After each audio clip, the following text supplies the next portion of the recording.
श्याम श्याम बोल, श्यामा श्यामा बोल, श्याम श्याम बोल, श्यामा श्यामा बोल। केशव केशव बोल, माधव माधव बोल, केशव केशव बोल, माधव माधव बोल। मुकुंद माधव गोविंद बोल, केशव माधव हरि हरि बोल।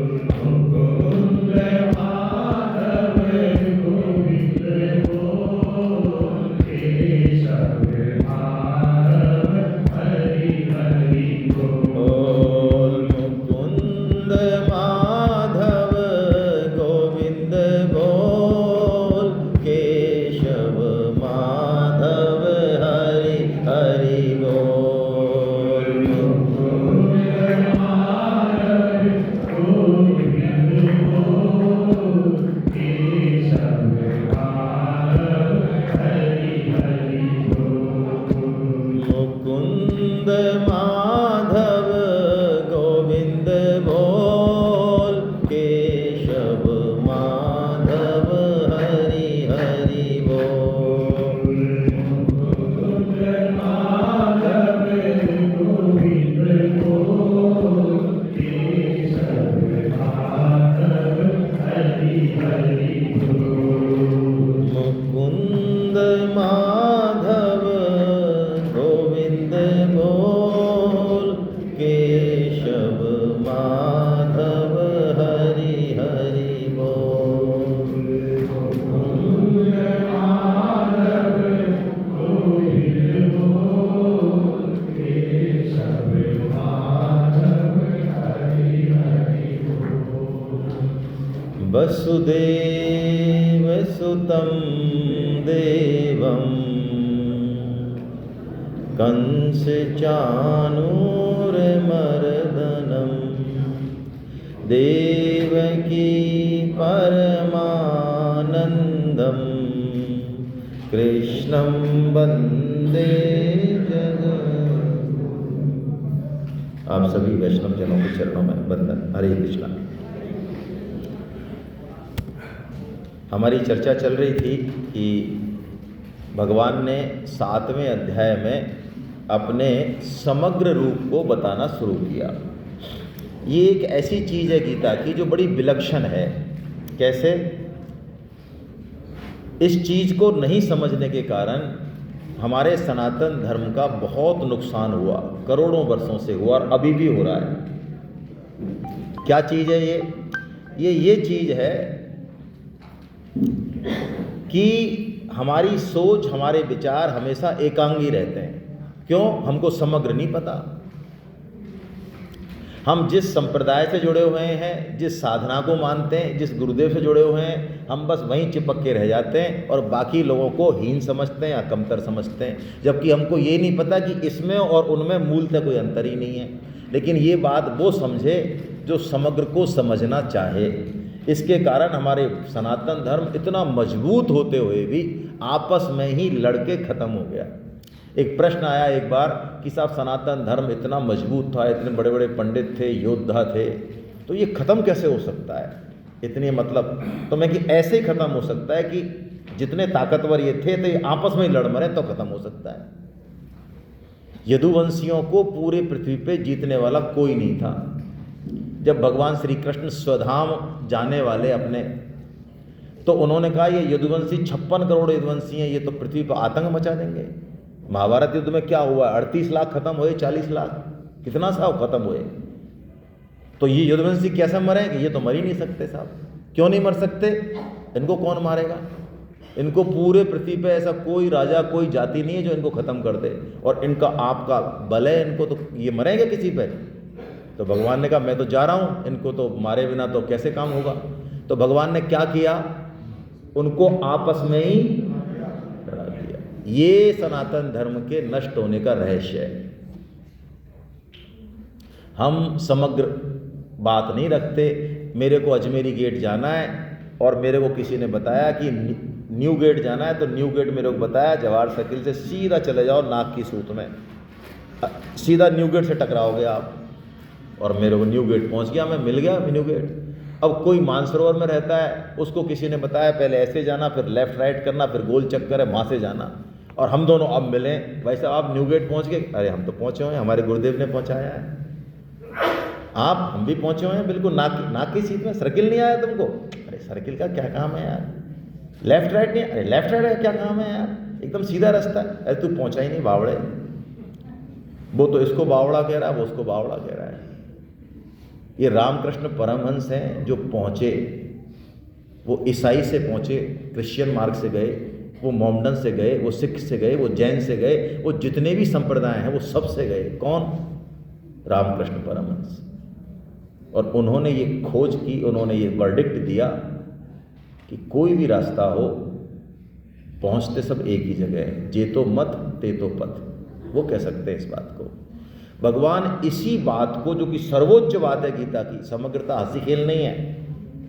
समग्रता के बाद व्यक्ति का जो नजरिया है वो बिल्कुल अलग होगा।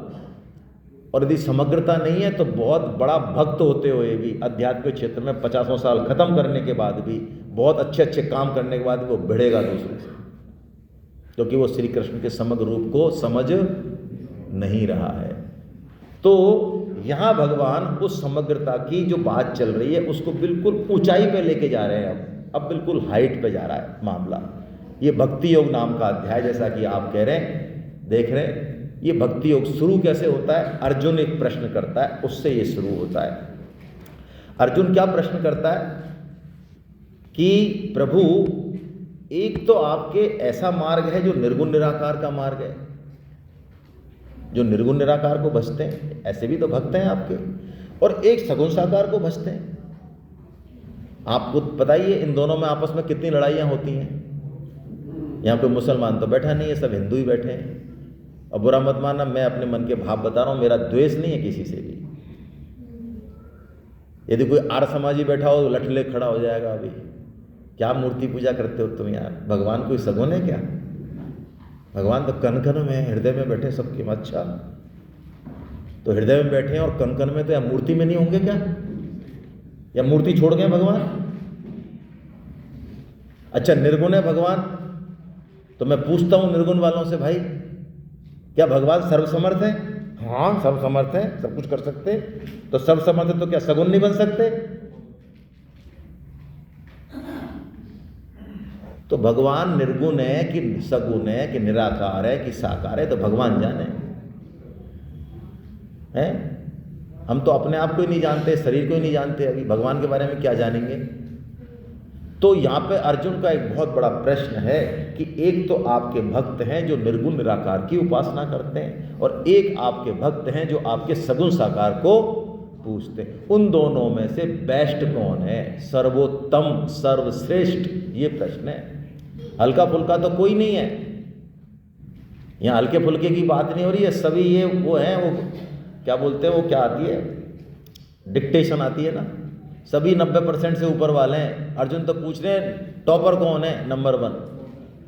तो भगवान जवाब दे देते हैं। हालांकि ये प्रश्न बहुत कठिन है, इतना कठिन है कि जैसे किसी माँ से कोई पूछ ले कि तुम्हारा एक तो ये 5 साल का बेटा है और एक ये तुम्हारा 6 महीने का बेटा है, इन दोनों में से तुमको अच्छा कौन सा लगता है?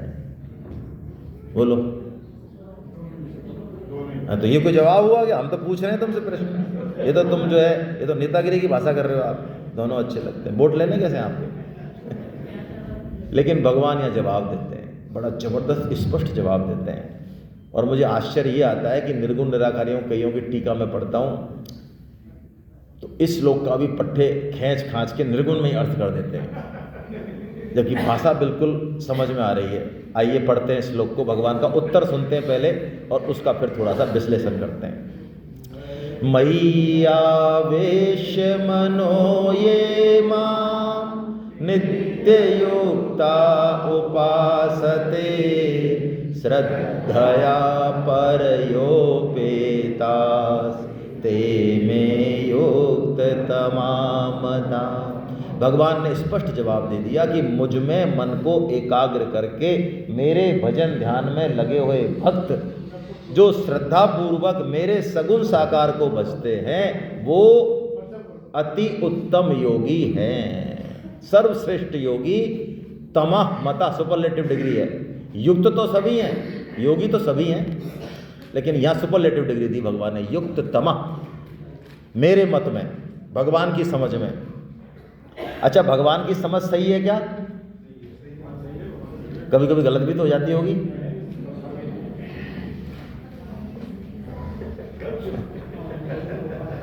भगवान होके भी यही नहीं कहते हैं कि देख ये जो मैंने कह दिया ये सत्य है। भगवान इतने सरल तरीके से कहते हैं भैया देख मेरे हिसाब से तो ये सही है, बाकी तेरे जैसे जो कर। और हम आधे तिरछे आड़े तिरछे, किसी चीज़ की कोई नॉलेज नहीं, हम कहते हैं भाई साहब हमने जो कह दिया है ना बात तो यही सही है। गीता में हमने कह दिया कर्म की महत्ता है, तो भाई साहब हमने कह दिया तो सही है ये बात। भगवान तो कह रहे मेरे मत में। अब सगुण साकार को भगवान ने सर्वश्रेष्ठ बताया, तो निर्गुण निराकार वाले क्या कनिष्ठ हैं क्या? नहीं है, क्योंकि भगवान ने अगले ही 2 श्लोकों में ये कह दिया कि निर्गुण निराकार भी मुझे ही प्राप्त। तो बताओ ये भी तुमको ही प्राप्त होते हैं और निर्गुण भी तुमको ही, तो ये आप कंफ्यूज क्यों कर रहे हो फिर हमको, और इनको सर्वश्रेष्ठ बता रहे हो आप? ये क्या गड़बड़ झाला है?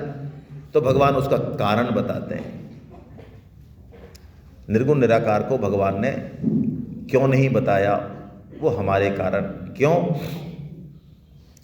हम सब रजोगुणी हैं, और रजोगुणी व्यक्ति निर्गुण निराकार की साधना में बहुत परेशान होगा, क्लेश कर ही नहीं सकता।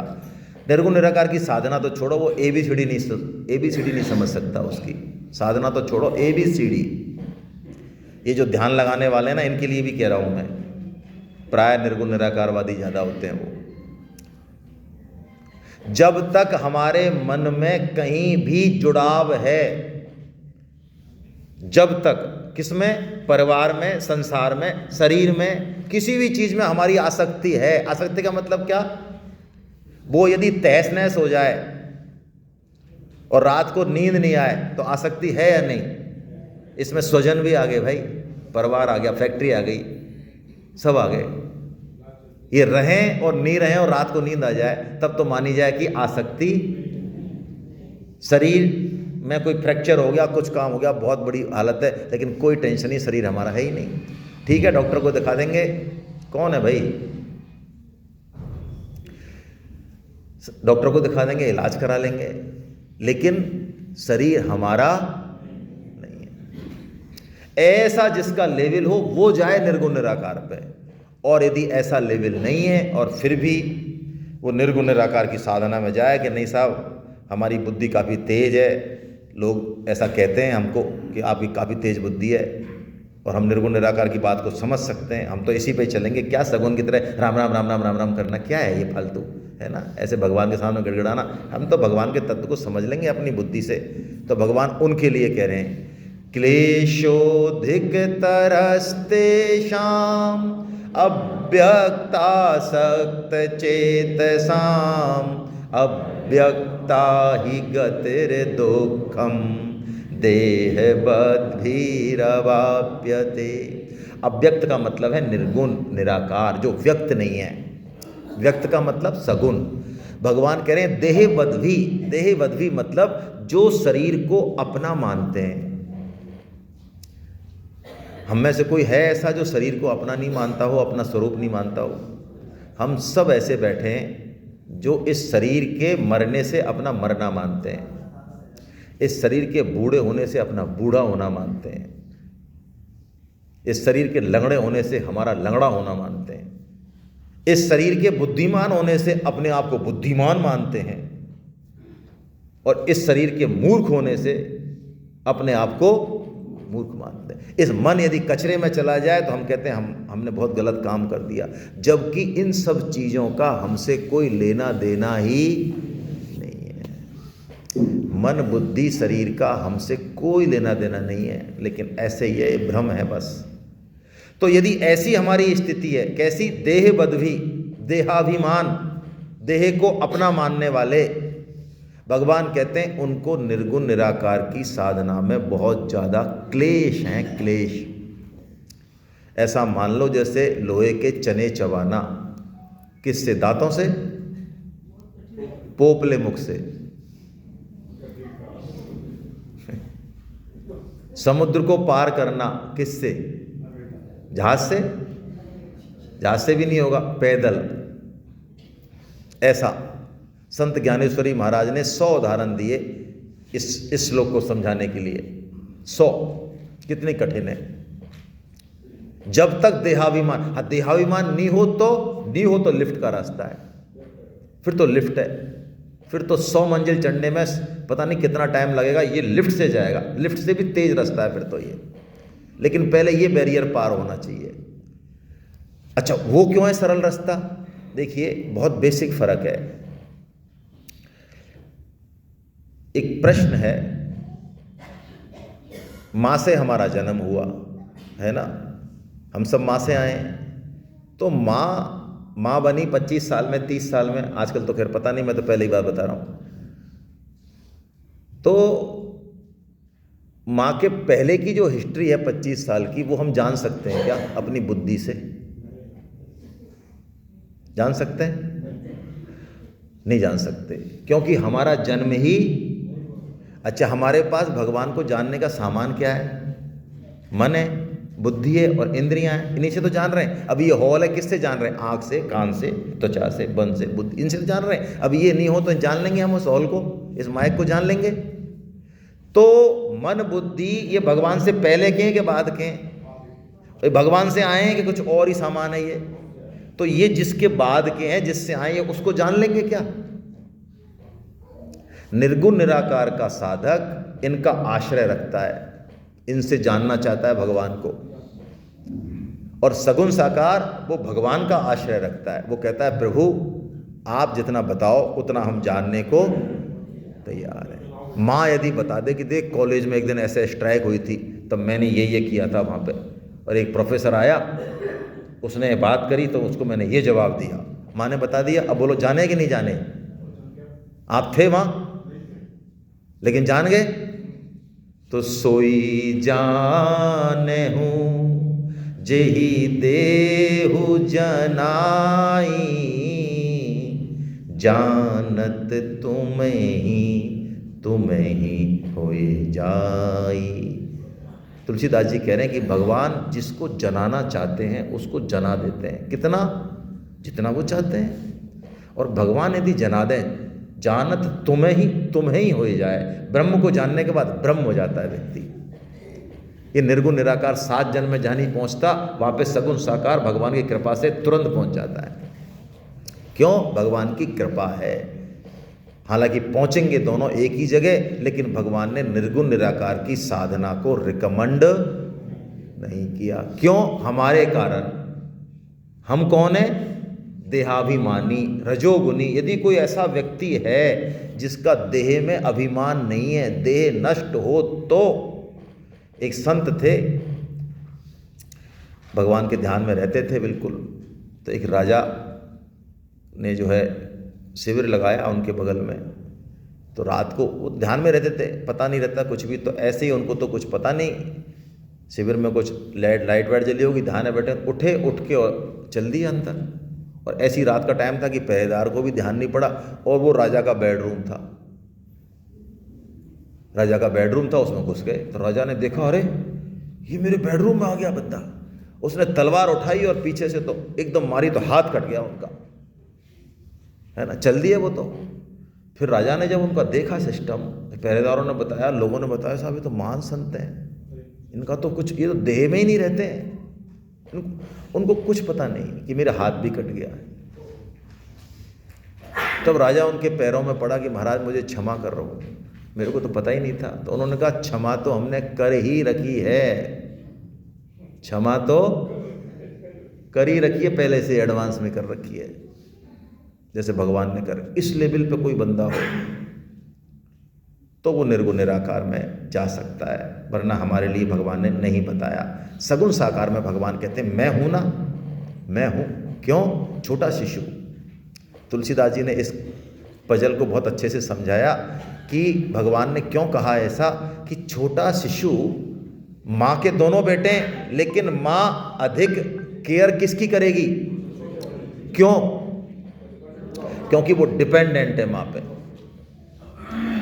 बड़ा कहता है, बड़े के मान लो वो जूते के तस्मे बांध रही है या कोई वुड कह रही है, बड़ा कह रहा है मैं कर लूँगा, मैं तेरे से आधा नहीं बांधना, वो कहती ले कर, तू कर। तो ज्ञानी भगवान के बड़े बालक हैं, वो कहते हैं हम कर लेंगे, तो भगवान कहते हैं ठीक है भाई। और भक्त जो है वो कैसे हैं? वो छोटे बालक हैं, वो भगवान पे आश्रित हैं। आप भागवतम पढ़ोगे, आप देखो सखाओं को देखो, भगवान श्री कृष्ण बलराम के साथ जाते हैं, भूख लगती है, कृष्ण भूख लगी है, अरे वहाँ चले जाओ, वहाँ से ले आओ। गाय दूर चले गई, कृष्ण गाय चली गई, कृष्ण ये आ गया, अजगर आ गया, ये आ गया, अरे कृष्ण ये आग लग गई। अगर जगेंगे तो कृष्ण, रोएंगे तो कृष्ण। उनका पूरा जीवन किस पे अवलंबित है? तो बोलो उनकी जिम्मेदारी कौन लेते हैं? फिर कृष्ण लेते हैं। यही बात कह रहे हैं भगवान, तेषामहं समुद्धरता मृत्यु संसार सागरा भवामि न चिरात् पार्थ मय्यावेशित चेत। क्या बढ़िया बात कही भगवान ने भाई, कैसी बढ़िया बात है। मय्यावेशित, कल हमने चर्चा कर ली, भगवान में हमारा चित्त आसक्त है या आविष्ट है, उसका मतलब क्या हो गई ना चर्चा। कोई मुंडी हिली नहीं भाई। मैंने आपसे कहा ना, जैसे कोई व्यसन नहीं होता, व्यसन करने वाले को कहीं बैठा दो, अमृत पिला दो, तब भी उसकी खोपड़ी किसमें लगी रहेगी? जो भी उसका व्यसन है। किसी को जो है दूसरे की बात दूसरों को कहने का व्यसन होता है, बेचारा वो ही जानता है। यदि उसको कहीं 1 घंटे बैठा दो तो उसके पेट में क्या कुड़ होती है। तो व्यसन अपने आप जैसे प्रवृत्ति होती, ऐसे मयि आवेशित चेतसाम यदि कोई हो, तो भगवान कह रहे हैं उसको मैं मृत्यु संसार सागर से खींच लेता हूँ। वाह क्या बात है, कैसी बढ़िया बात है। और एक कुटस्थानंद जी महाराज हुए हैं वृंदावन के, बहुत पहले, उनको मैंने एक बार सुना, बहुत ज़बरदस्त उन्होंने बात कही कि भैया जब बुढ़ापा आएगा, सारी इंद्रियां फेल हो जाएंगी, दुर्गति हो जाएगी, दुर्गति। उस समय भैया ना कोई ज्ञान काम आएगा, ना कर्म काम आएगा। उस समय केवल एक पुकार होगी बस। ना पद है, ना धन है, सब है, सबका आश्रय खत्म हो जाएगा। सबकी एक्चुअल पिक्चर, जिनका आश्रय था पुत्र का, पड़ोस, जिसका भी आश्रय था, उसका एक्सरे होगा, एक्सरे। और उसी एक्सरे में भगवान आएंगे और तब एक पुकार निकलेगी, हे नाथ, हे नाथ, हे नाथ, हे नाथ, मैं आपका हूँ, आप ही करो कुछ। ज्ञान पता नहीं कौन सा ज्ञान है, कर्म पता नहीं, हाथ ही नहीं हिल रहा है, सांस ही नहीं आ रही महाराज, काहे को कर्म। केवल एक भक्ति सहारा रह जाती है, ऐसा उनका कहना है। मुझे तो उनकी बात लगी कि हाँ बात यही है। अब भगवान ने 4 रास्ते बताए, उसको हम थोड़ा समझें। प्राय हमारा जीवन अभ्यास में बीतता है, अभ्यास पर हम बहुत ज़्यादा ध्यान देते हैं, अभ्यास को हम भक्ति मान लेते हैं। भगवान ने मना किया, भगवान ने कहा अभ्यास से ज्ञान श्रेष्ठ है। हम किसी काम को करें, बुरा नहीं है भाई। देखो कुत्ते को रोटी डालोगे, स्वामी जी कहते हैं पुण्य होगा उसका भी। हम पीपल की परिक्रमा कर रहे हैं और ये कर रहे हैं, वो कर रहे हैं, तीर्थों में जा रहे हैं, कोला मंडी खा रहे हैं, 50 तरह के काम करते रहते हैं, और उसको हम भक्ति कहते हैं। भक्ति भाई साहब बहुत बड़ा भगत है तो, हाँ हम जानते हैं 25 साल से अभ्यास चल रहा है भाई, भक्ति नहीं है। अभ्यास से क्या श्रेष्ठ बताया भगवान ने? ज्ञान, यानी उसका तत्व जाने। जैसे अब हमने गीता पढ़ रहे हैं, बुरा नहीं है, देखो मैं फिर कह रहा हूं, उल्टा मत समझ जाना। लोग हमें मिलते हैं इसलिए हम कह रहे हैं, हमें सेमिनार में, हम 100 से ज़्यादा सेमिनार हो चुकी हैं भगवान की कृपा से। ऐसे ऐसे लोग मिलते हैं जो रोते हैं, कहते हैं साहब हम 20 साल से गीता पढ़ रहे हैं, ऐसा कोई दिन नहीं गया हम गीता के, हम पूरी गीता हम पढ़ते हैं संस्कृत में, हमारी संस्कृत भी अच्छी है, 2 अध्याय 5 अध्याय, लेकिन गीता में ये है हमको तो पता ही नहीं था जो बताया है यहाँ पे। हमारा तो हम तो बस पंडित बन रहे हैं गीता पढ़ के। तो अब गीता 20 साल से पढ़ रहे हैं, इसके बजाय यदि एक श्लोक को ठीक से भाव रूप से ग्रहण कर लिया जाता तो भगवान कह रहे हैं उस अभ्यास से ज्ञान श्रेष्ठ है, क्योंकि वो भाव हमारे परिवर्तन करेगा, जीवन में आचरण में आएंगी चीजें। ये गीता परिचय अभियान पंडित बनाने के लिए नहीं है। कई हमसे फोन करते हैं, अच्छा संस्कृत सिखाओगे क्या? अरे हम तो सीख लें पहले। और संस्कृत के पंडित बहुत घूम रहे हैं, संस्कृत नहीं ले जाएगी भगवान तक। इस श्लोक का अर्थ क्या है, ये जीवन में कैसे काम आए, रिश्तों में कैसे काम आए, ये स्वामी जी ने बताया। उसकी वाणी के आधार पे हम चर्चा करते हैं, मनमाना नहीं करते। तो कोई भगत बन रहा है, आध्यात्मिक बन रहा है, धार्मिक बन रहा है और गीता के 700 श्लोकों को पढ़ना नहीं चाहे, पंडित नहीं पढ़ना चाहते हैं। ध्यान रखना, मैंने कल भी ये बात कही थी, जो पहले से कहीं से जुड़ा हुआ है ना पंडित, उससे उम्मीद मत करना वो आपको पढ़ाना चाहता है। पहले दारू पीने वाला जुड़ जाएगा, हाँ, पाप करने वाला हाँ जुड़ जाएगा, लेकिन जिसके पास सामान पहले से ही बहुत ज़्यादा है वो क्या देगा, भाई साहब क्या पढ़ाओगे आप 700 श्लोकों में, इसका जूस तो हमने पहले ही पी रखा है। हाँ, लेकिन मैं कह रहा हूँ हम पहले उसको देखें तो सही, वो कह क्या रहे हैं 700 श्लोक। तो गीता परिचय अभियान यही करता है कि हम पूरी एक 10 महीने की क्लास में एडमिशन लें, खुद लें, दूसरों को करें। क्यों? अभ्यास से ज्ञान श्रेष्ठ है। पहले देखें क्या कह रहे हैं कृष्ण, मानने की बात तो बाद की है, पहले सुने तो सही कह क्या रहे हैं, गीता में कहा क्या है उन्होंने। इतना समय तो है और ये संकल्प से ही पढ़ पाएंगे, नहीं तो 70 साल 60 साल बीत जाते हैं। बोलो पढ़ लेते हैं क्या? नहीं पढ़ पाते। अब कह रहे हैं भगवान ज्ञान से ध्यान श्रेष्ठ है। अरे वाह, ये क्या बात कही। भगवान ने कहा तू पढ़ तो ले, सुन भी ले है, लेकिन तेरे जीवन में उतारने के लिए तैयार नहीं है तू। बकता भी तू बहुत बढ़िया, लेकिन बकता नहीं है तू, बकता ही है। दो क्वालिटी होती है, एक तो बकता होता है, एक श्रोता होता है। एक तो श्रोता होता है, एक सोता होता है। आप कौन से हो भाई? सोता। तो ज्ञान से क्या श्रेष्ठ है? शास्त्र ज्ञान ही ज्ञान है, शास्त्र ज्ञान, लेकिन उसको आचरण में नहीं ला रहा है भाई मेरा। तो मन भर ज्ञान से तोला भर आचरण श्रेष्ठ है, ऐसा स्वामी जी कहते हैं। लेकिन कई लोग कहते हैं भाई साहब हम तो गीता नहीं पढ़ते, हमारी मैडम पढ़ती रहती हैं, लेकिन देखो हम है ना, हम जिस दिन पढ़ेंगे उस दिन पूरा पालन करेंगे गीता का। ऐसे हम फर्जीवाड़ा नहीं करते। हाँ, अच्छे टाइप, बहुत ही बड़े कर्म ठोक टाइप के आदमी होते हैं, माला भी नहीं करते। क्या भाई साहब माला करना, राम राम राम राम, मन तो कहीं और जा रहा है। अच्छा, ये जब स्कूल गए तो इनका मन स्कूल में खिंच रहा था, मम्मी से रोते थे, मम्मी जल्दी तैयार करो हमको स्कूल जाना, ऐसे रोते थे। अरे कूट काट के भेजा होगा तेरे को स्कूल बेटा, तुम वहाँ भी तो गया ही होगा ना। तो ऐसे ही माला कर ले, आज नहीं तो कल लग जाएगा मन। आचरण भी तभी होगा जब पहले उस चीज को समझेंगे, जानेंगे। और जो माला कर रहे हैं, जो गीता पढ़ रहे हैं, उनके आचरण में नहीं होगा। आज मान लिया नहीं होगा, लेकिन हो सकता है कि कल आ जाए भाई। तो ज्ञान से ध्यान श्रेष्ठ है, लेकिन ध्यान से भी भगवान कुछ और बात पे ले जा रहे हैं हमको। ध्यानात् कर्म फल त्यागस् त्यागात् शान्तिरनन्तरम्। ध्यान से भी भगवान कहते हैं अर्जुन तू त्याग कर दे, किसका? कर्म फल का, फल की इच्छा का, तेरे को एकदम से शांति मिल जाएगी। यानी हम ध्यान भी कर रहे हैं, आचरण में भी ला रहे हैं।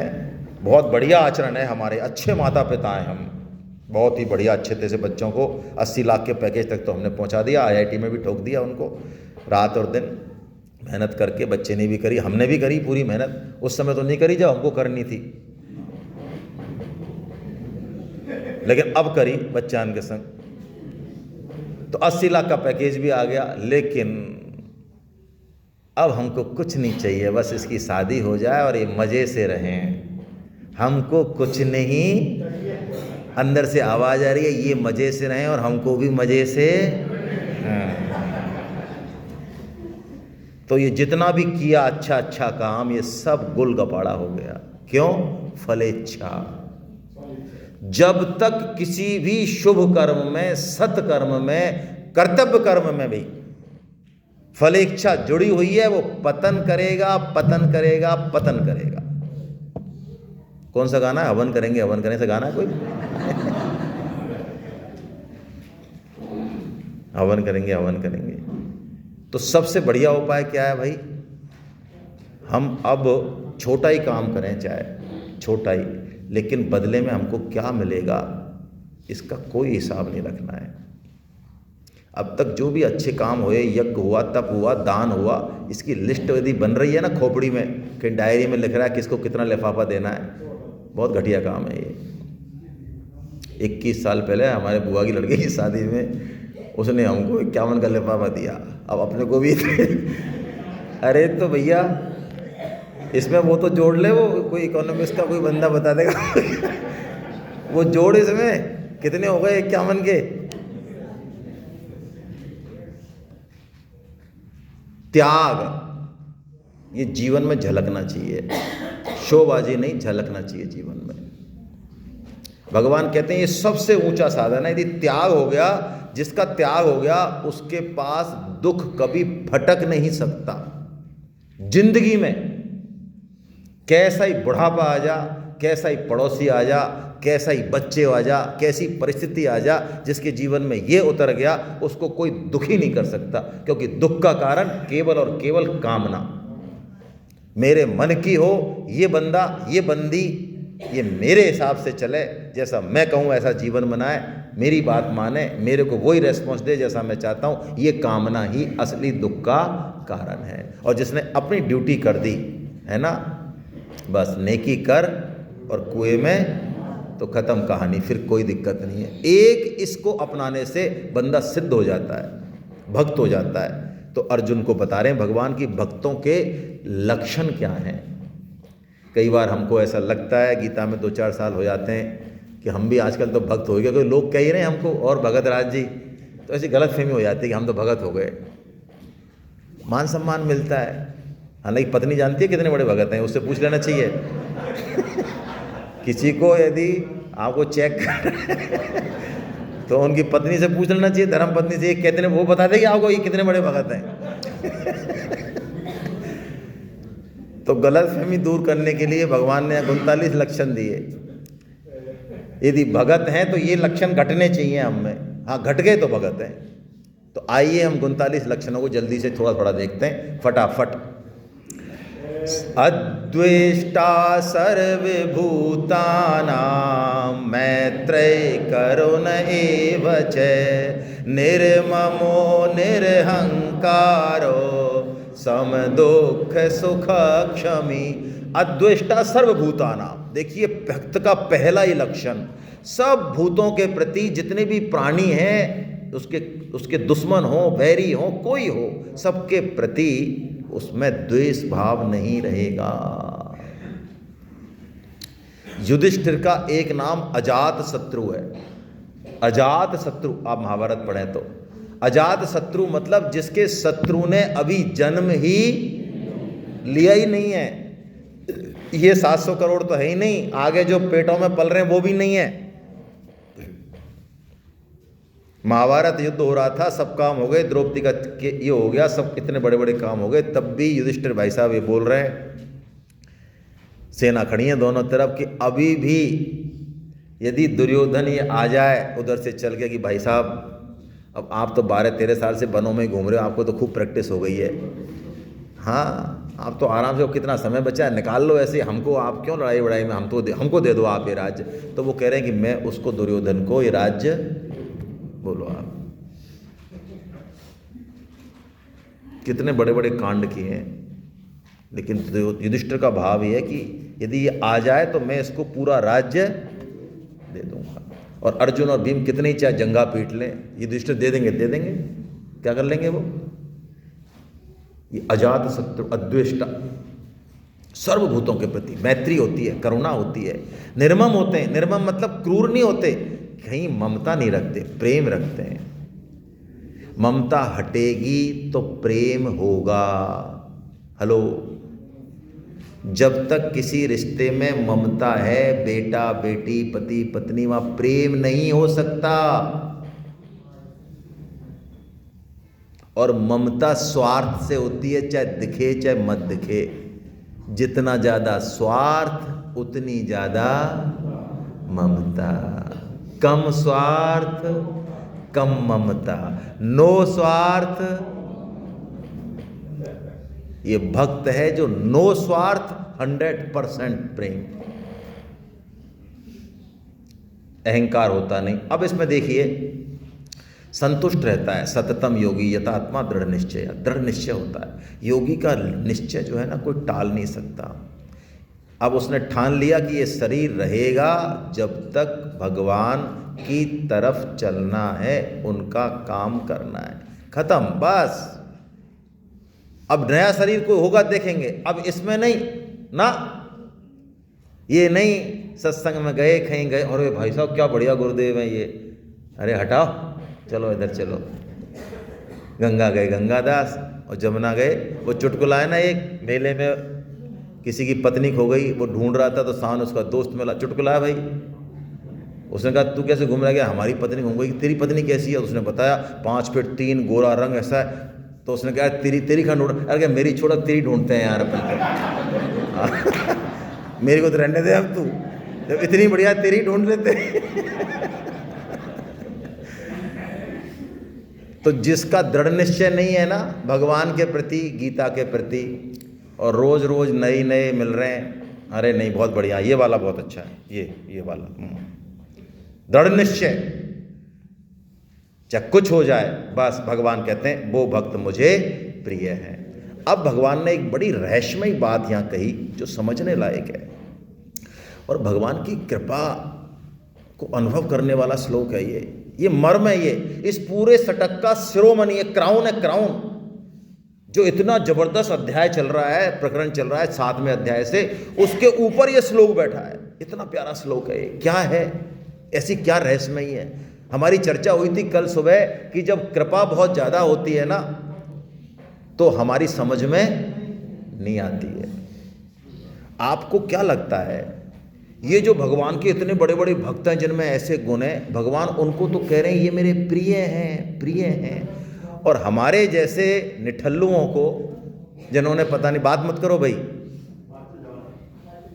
हमारे जैसों को भगवान जब चर्चा कर रहे हैं, अब तक तो उनकी चर्चा करी भगवान ने, और अब अंतिम श्लोक में हमारी चर्चा कर रहे हैं साधक की। अब तक तो सिद्धों की करी, साधक की कर रहे हैं। साधक कौन? जो अभी थोड़ा बहुत चल रहा है, अभी कुछ चलना वलना भी नहीं आया, कोई माला वाला भी मन नहीं लग रहा है, कोई गीता बीता का भी कुछ पता नहीं, लेकिन मन में ठान रही है कि नहीं यार बात तो जच रही है यार, चलना है यार भगवान की तरफ, काम करेंगे यार भगवान का यार। वो साधक। अभी ना अद्वेष्टा आया, ना मैत्र आया, ना करुण आया, कुछ नहीं आया, अभी एक भी लखन नहीं आया। भगवान कह रहे हैं वो मुझे अत्यंत प्रिय हैं। अरे अत्यंत प्रिय हैं, वो तो प्रिय है जो इतनी कबड्डी खेल के पहुंचे ऊपर, और हम, वाह क्या बढ़िया बात है, ये तो बहुत जोरदार बात है। क्यों भाई? कारण है इसमें, एक शर्त लगा दी भगवान ने, थोड़ी सी शर्त लगाई है बस, उसके बाद काम हो जाएगा। आइए श्लोक पढ़ते हैं। ये तो धर्म्यामृत मिदम यथोक्तम पर्युपासते श्रद्धाना मत परमा भक्तास्ते तीव में प्रिया। ओहो, लेकिन एक शर्त लगाई भगवान ने, यथोक्तम परि उपासते। ये साधक कैसा है? भगवान कहते हैं जैसा मैं कहता हूं वैसा की वैसा ये पालन करता है। एक व्यक्ति के 4 बेटे हैं, एक अमेरिका में 2 करोड़ का पैकेज है, एक कनाडा में, एक यहीं है, कोई अफसर है, IAS होगा जो भी है। एक जो है निखट्टू है, वैसे ही कुछ पढ़ा लिखा ज़्यादा है नहीं। अब ये है कि बाबूजी जा रहे हैं, बेटा अटैची माता पहुंचा यार बस स्टैंड तक, अटैची लेक खड़ा है, बेटा जरा कमर में यहाँ थोड़ा दर्द हो रहा है, उसके लिए खड़ा है। अब पढ़ा लिखा तो ज़्यादा है नहीं, बाबूजी जो कहते हैं बाबूजी भगवान है उसके लिए।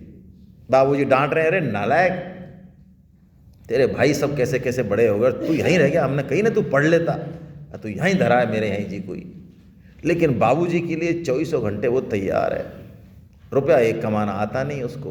अब मैं आपसे पूछता हूँ, बाबूजी को सबसे ज़्यादा, और वो तीनों बाबूजी की बात में टांग अड़ा देंगे तो, हाँ बाबूजी तुमने क्या पढ़ा है, हम तो तुमसे ऊपर हैं, हमने PhD करी है। बाबूजी की बात माने नहीं माने कोई ज़रूरी नहीं, बाबूजी की तरफ ये पूरी तरह से, तो बाबूजी को कौन ज़्यादा प्रिय होगा भाई? निखट्टू प्रिय होगा। अब हमें ज्ञान नहीं, भक्ति नहीं, कुछ नहीं, लेकिन हम तो भगवान की बात मानने को तैयार हो जाए। मान लो ऐसी बुद्धि आ जाए हमें कि भगवान ने यार ये कहा है यथोक्तम। क्या कहा भगवान आपने? कहीं कोई बात कही क्या स्पष्ट? हाँ कही। अभी तो इतनी बात की हम तो नहीं पकड़ पाए, तो भगवान ने कहा मैंने एक बात कही है, बहुत स्पष्टता से कही है। क्या? किताब निकालो फटाफट, अपनी अपनी किताब निकालो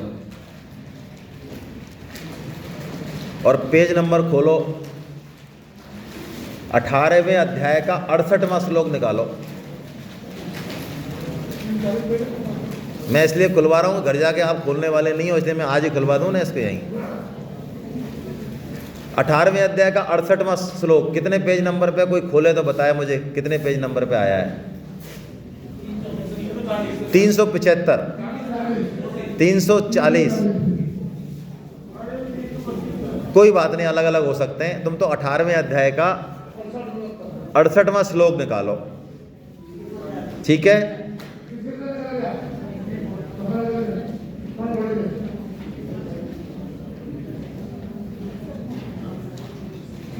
इनको पढ़ाओ, इनको पढ़ाओ, इनका क्या नाम है, ये राजेंद्र जी को, सुधीर यादव जी के पड़ोसी को। हिंदी पढ़ेंगे आप, सिर्फ हिंदी। माइक पास में लें।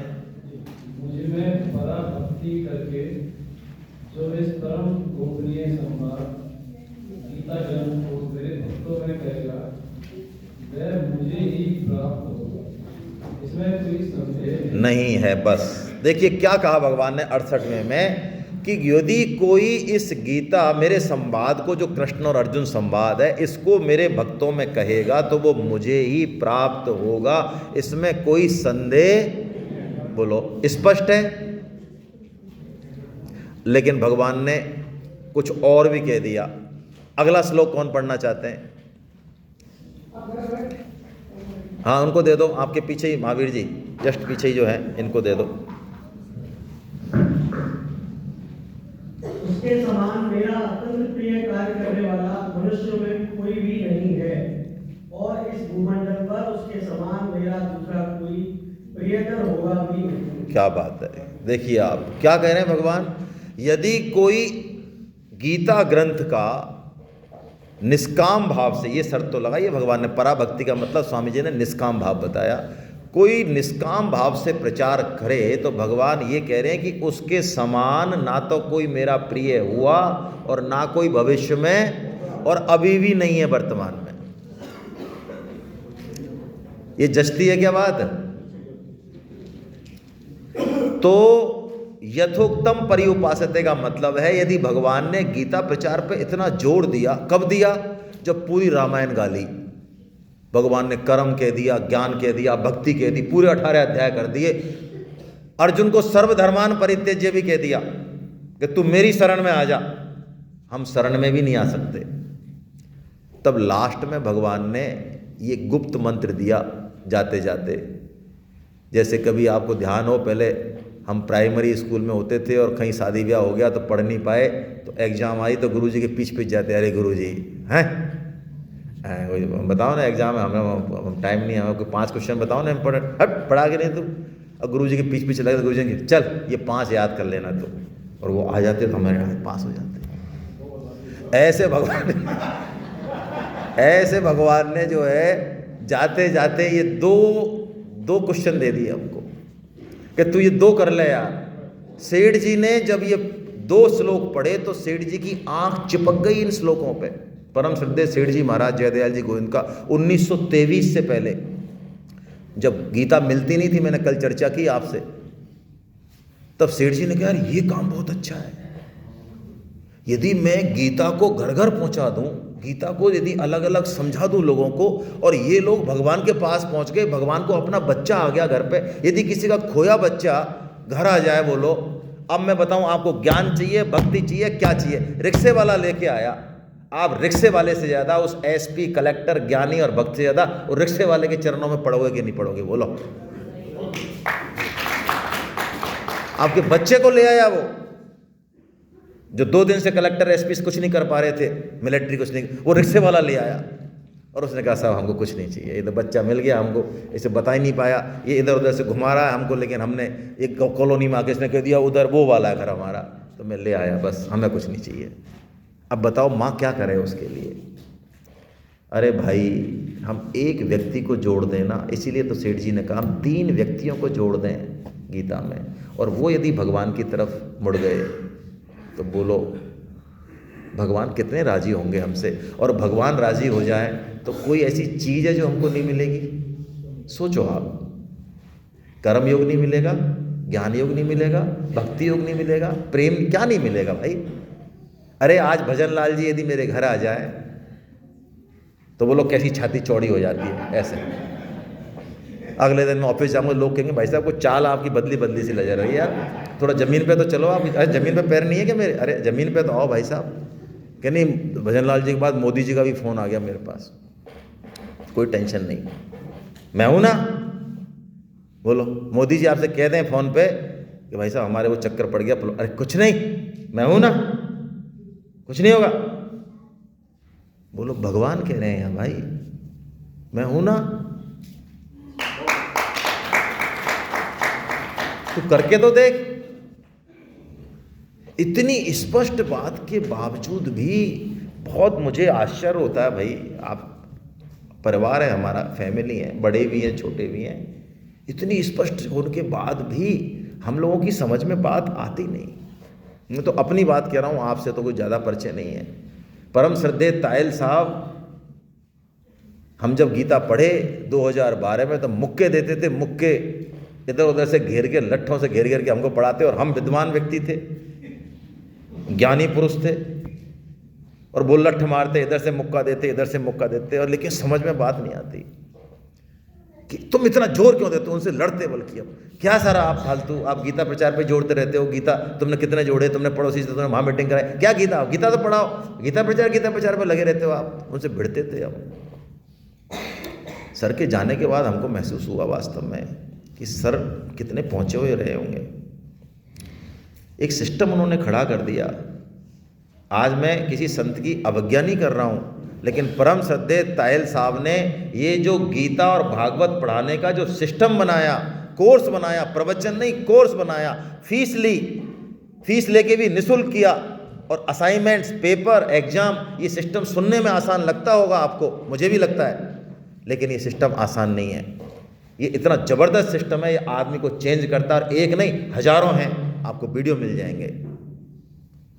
और उस मिठाई को वो खुद खा जाते अकेले ही, तो बताइए क्या रहता। असली मज़ा ये है कि हम गीता तो पढ़ें, गीता समझें, सुनें, लेकिन उससे ज़्यादा प्रयास करें कि हम कैसे लोगों को गीता से जोड़ें, चाहे उसमें मान हो चाहे अपमान हो। एक संकल्प करें हम। और यदि हमने गीता प्रचार का संकल्प नहीं किया, अपनी ठसक में, अपनी अफसरी में, अपने पद में, अपने धन में रह गए, भगवान के लिए लोगों की ठोड़ी नहीं सहलाई हमने, तो हमने कुछ भी गीता नहीं पढ़ी, धूर नहीं पढ़ी हमने। तो मैं आपसे बस यही निवेदन करता हूँ, हमारा गीता पढ़ाने का काम नहीं है। कल शायद महावीर जी ने, किसी ने बोला कि यहाँ पे एक भी वक्ता जो बोल रहा है उसकी ताकत नहीं है कि वो एक श्लोक को बोल दे। फैक्ट है ये, सही बोला उन्होंने। हम एक श्लोक की भी व्याख्या नहीं कर सकते, संभव नहीं है ये हमारे लिए। ये तो स्वामी जी महाराज हैं जिन्होंने ये साधक संजीवनी लिख दी, जो कोई भी संप्रदाय, कोई गुरु हो, वो प्रणाम करता है, कोई भी हो। मैं ऐसे नहीं कह रहा हूँ अभिमान से, मैं पूरी ऑल ओवर इंडिया में चतुर्थ संप्रदाय के जगत गुरुओं से मिलने का मौका मिला। स्वामी जी का नाम लेते ही कैसे उनकी धारा बहती है, क्या उनके हृदय के भाव निकलते हैं। इसलिए कह रहा हूँ, इसलिए नहीं कह रहा हूँ कि मैं जुड़ा हुआ हूँ, ना। स्वामी जी ने कुछ बोल दिया तो हम बोल देते हैं, लेकिन हमारा काम गीता पढ़ाना नहीं, हमारा काम है ज़्यादा से ज़्यादा लोगों को गीता से जोड़ना। और हम इसमें आपका सहयोग चाहते हैं। इसका नाम है गीता परिचय अभियान। आप पधारे गीता पढ़ने के लिए, बहुत ही ऊंची बात है, बहुत ही ऊंची बात है, लेकिन आप एक संकल्प कीजिए कि मैं, छोटा सा ही कीजिए चाहे, क्योंकि संकल्प मैंने कल कहा, संकल्प में शक्ति है। ये मन, इसके इतनी परत चढ़ी हुई है, ये यहाँ पर तो एकदम से वैसा हो गया है, लेकिन ये बाहर जाते ही 2-3 दिन में ही ये पुराने फॉर्मेट में आ जाएगा। हाँ, तो इसकी ये बदमाशी नहीं करे, इसके लिए अपने आप को एक टारगेट देना चाहिए, ऐसा हमारा अनुभव है। इस क्षेत्र में हमारा अनुभव आपसे ज़्यादा है, तो आपको मान लेना चाहिए। हमारा अनुभव है, कोई संकल्प करता है कि मैं 10 लोगों को जोड़ूंगा, मैं 10 किताब बांटूंगा, मैं सेमिनार में 5 आदमियों को भेजूंगा, मैं एक सेमिनार भी करा सकता हूं, कौन सी बड़ी बात है, मैं एक सेमिनार कराऊंगा, लेकिन इन सब में पैसा नहीं खर्च करना है। हम ऐसी कोई सेमिनार नहीं कराते हैं जिसमें सेमिनार कराने वाला 10-15 लाख अपनी जेब से लगाए ना, ये पर्पज है ही नहीं। हमारा पर्पज है आप लोगों के पास जाएं, उनको समझाएं, उनका अच्छा बुरा सुने, वो पैसा नहीं दें, कल बुलाएं तो कल जाएं, परसों जाएं, जब तक कि वो आपकी शक्ल देख के भागने नहीं लग जाएं इधर उधर, जब तक जाएं। और वो जुड़े कि नहीं जुड़े, इससे कोई फर्क नहीं पड़ रहा है। फर्क इससे पड़ रहा है कि मैंने, मेरी जितनी ताकत भगवान ने मुझे अभी दी, जितना परिवार दिया, जितने रिश्ते दिए, जितने संबंध दिए, जितने कॉन्टैक्ट दिए, मैंने उनको भुनाया कि नहीं भुनाया ताकत से, इससे फर्क पड़ता है। 2 कॉन्टैक्ट बहुत है और 200 भी बहुत है। तो हम ये संकल्प लें, संकल्प ले लेंगे, भगवान पूरा कराएंगे। आप देखो ये राम अवतार जी हमारे इतने आदमियों को जोड़ते हैं। ऋषिकेश गए, इनकी मैडम का एक्सीडेंट हो गया, वहाँ से भी ये गीता प्रचार में लग रहे हैं, यहाँ भी बहुत सारे लोगों को लेके आए हैं, ये लगे हुए हैं। ये हम अपने रतन लाल जी देखो, आपको क्या लगता है, हम तो यहाँ 8:30 बजे आने में भी हमें दिक्कत हो रही थी, ये यहाँ पे 4:30 बजे डॉट आ गए, कल भी और आज भी, तब जाके हमको एक गरम गरम नाश्ता मिलता है। तो भैया, लेकिन इतने लोगों को जो इन्होंने जोड़ा, मैं कह रहा हूँ कोई 1-2 ही जो है, किसी के हृदय में कोई भाव प्रकट हो गया भगवान की कृपा से, तो इनका काम तो हो गया, इनका काम हो गया। जो खुद का कल्याण करता है बहुत अच्छा है, बहुत अच्छा है, मैं कह रहा हूँ बहुत ऊंची बात है, लेकिन जिसके हृदय में दूसरों का लौ लग गई कि यार ये बंदा जुड़ जाए, मेरा बेटा जुड़ जाए, मेरी बेटी जुड़ जाए, मेरा पत्नी, मेरा पति, हाँ ये यहाँ से स्टार्टिंग, बस हो गया काम, हो गया काम, हो गया। तो बस अब हम जल्दी से फीडबैक सेशन करेंगे, उसके बाद नेक्स्ट चैप्टर लेंगे 13वां। फीडबैक सेशन में क्या करना है आपको, है ना, कोई ज़बरदस्ती नहीं है किसी के साथ, आप बिल्कुल आराम से बैठे रहें, है ना, फील एट होम। ये करना है कि आप अपना नाम बता दें,